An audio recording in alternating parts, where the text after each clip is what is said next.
Hi, how are you doing? So originally I was going to critique Dream's music video, however I realized it was poorly made due to my own bias towards Dream.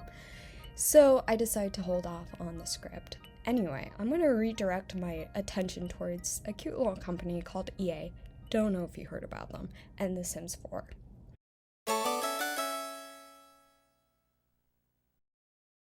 So The Sims 4 has lately been criticized for the lack of features and overall bugginess of the game. Rightfully so, because I believe the franchise is going down just like the other IPs that EA has ruined. For context, I was a Sims fan since I was a kid. I played The Sims 2 and The Sims 3, so when I first heard of the development of The Sims 4, I was very excited.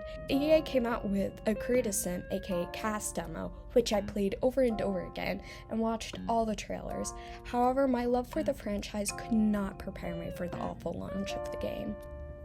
The Sims 4 launched on September 2nd, 2014. It felt like how a corporation would describe a Sims game. It was awful. It lacked so many of the features that were included in the Sims 2 and 3 base game, such as having no pools, no toddlers, no basements, no half walls, no ghosts, no likes and dislikes, no create a style, which allows to fully customize objects, no service NPCs such as nannies, firemen, repo man, and burglars, a shitty inventory system, babies as objects, which they still are, thanks, no family tree / lack of multiple generations, lack of story and lore elements, which that, coupled with the previous point, were very important to the Sims community. There was no open world, which disappointed a lot of people. The traits didn't really affect much of the Sims' personality, in addition to having not a lot of traits. A few awkward hairstyles, such as that fucking Kraft mac and cheese hair. Fuck, man. What the hell, man? There were also limited skin colors, and the cherry on top, the game being buggy as hell, especially with the emotion system. I think I might have missed a few, but I think you get the overall gist of the problem at launch. If the lack of features and the amount of bugs were so bad that most Simmers would revert back to playing Sims 3, then you got a problem, EA. However, I would like to point out there were some good things at launch. One of them was the Create a Sim or cast system, which had its own flaws, but don't get me wrong. But you got to admit, it was kind of fun messing around with Sims' face or trying to make them look like cute girls. I also really liked build mode since it was the most fleshed out with new mechanics. That was it. It really shows you that they marketed the game with one of the few finished parts of the actual game.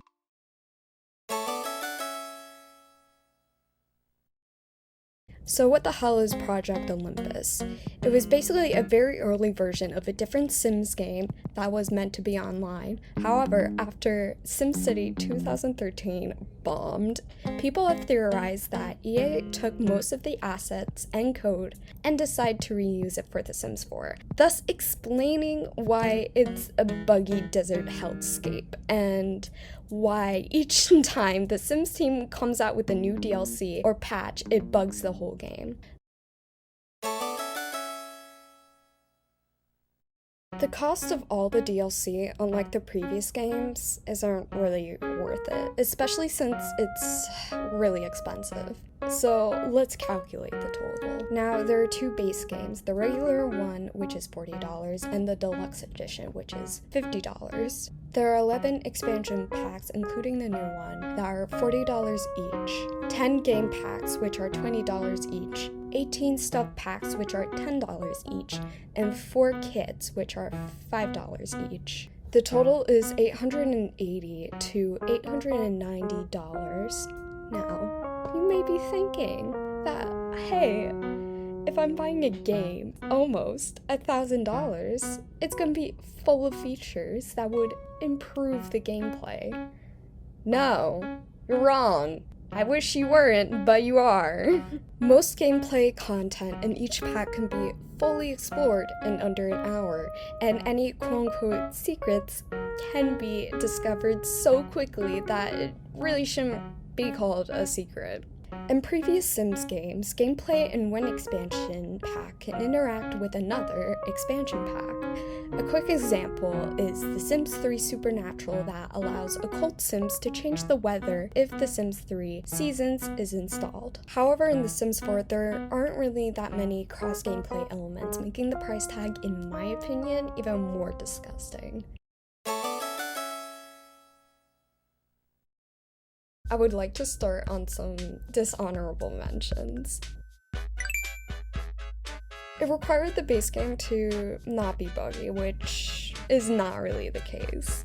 In addition, customers were not really act like customers. They would constantly switch seats, they would clean their own dishes, they would take out the trash. It was weird. It also felt like EA cut this content from the Get to Work expansion so that they can make it into a standalone game pack to earn money, which kind of set a precedent for future DLC.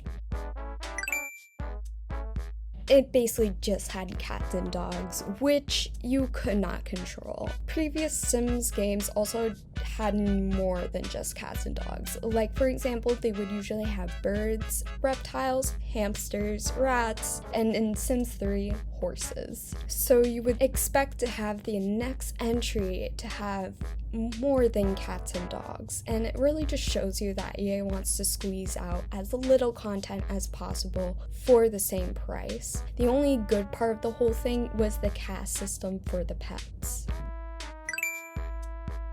Other than Simmers not really requesting this type of pack, especially since it involved eating bugs, it bugged the whole game, even if you didn't own the pack. It literally made the game unplayable for me and a bunch of other Simmers, to the point where I didn't even play again till the end of 2020. If that was the dishonorable mentions, imagine the ones that I'm about to talk about, like, woof. Much like the DLC content EA turns out, most of the items and clothing were cut from Cats and Dogs expansion pack and were placed into this pack. However, what made it really infuriating was that at least 80% of the content required the Cats and Dogs pack, since it was clothing for the cats and dog, essentially making this DLC requiring a DLC. In addition, it was very obvious that most of the furniture was supposed to go together with the other furniture in the expansion pack. The only gameplay item was the hamster cage, which also felt like it should have been included in the expansion in the first place. No one wanted a Star Wars pack. Like, it was obviously an advertisement for the new Batuu area in Disney World. I even remember when the trailer first came out, the like to dislike ratio was very negative.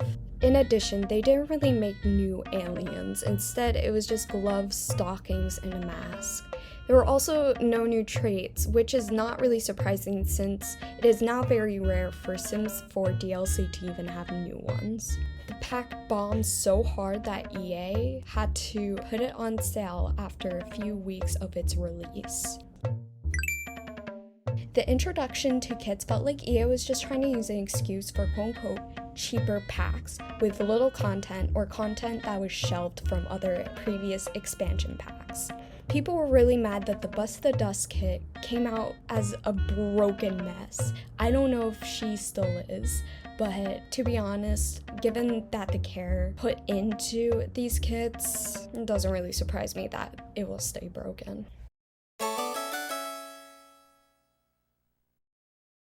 Yeah, so while making the script, Cottage Living came out alongside with the base game patch. Needless to say, it did came with a bunch of bugs, which I kind of anticipated.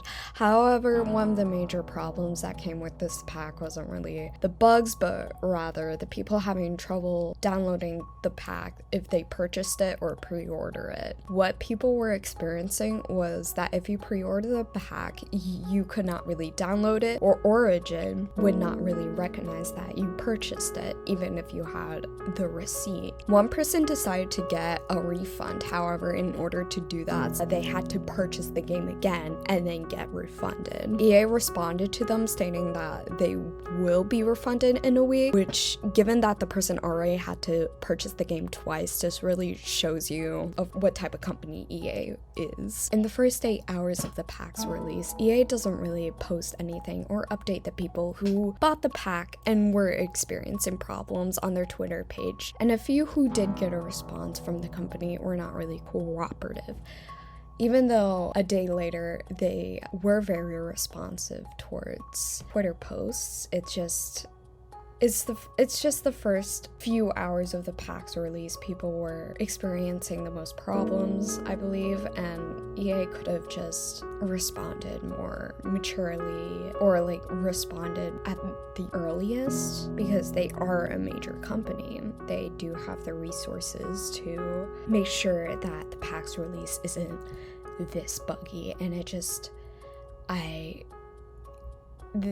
to me, EA has no excuse. I stopped playing Sims 4 around the time Cool Kitchen stuff was released. At the time, it felt like EA was really pumping out stuff packs that had little to no substance, and to be honest, they still are. Cool Kitchen stuff had a few kitchen items, and the whole gameplay was centered around a fucking ice cream machine. It also had the depth patch in a dishwasher to everyone as a free feature, which should have been in the base game. I stopped playing the game and went back to Sims 3 since it had so much more substance, but I kept in touch on what was happening in the Sims community. It's been 6 years now, and I still find myself revisiting The Sims 2 or 3 much more than I do with The Sims 4. I don't think we should tell EA to listen or to wake up, because they are wide awake. They are listening. They just don't really care. EA is not really gonna completely fix The Sims 4. It'll forever be a buggy mess. No matter how much free content they patch in, the gameplay will still be boring and repetitive. And no matter how many packs they churn out, it is never gonna be better than its predecessors. Oh my gosh, thank you for making to the end of this video. I'm really sorry that my audio was really shit. I'm sorry. I don't have a Blue Yeti. I'm just using my fucking headphones, man. It's fine. Everything's fine. Anyway, if you like this video, please like and subscribe. Maybe even share it. Maybe. I'm not pressuring you. You don't have to do this stuff. Alright, I'll see you maybe in the next video.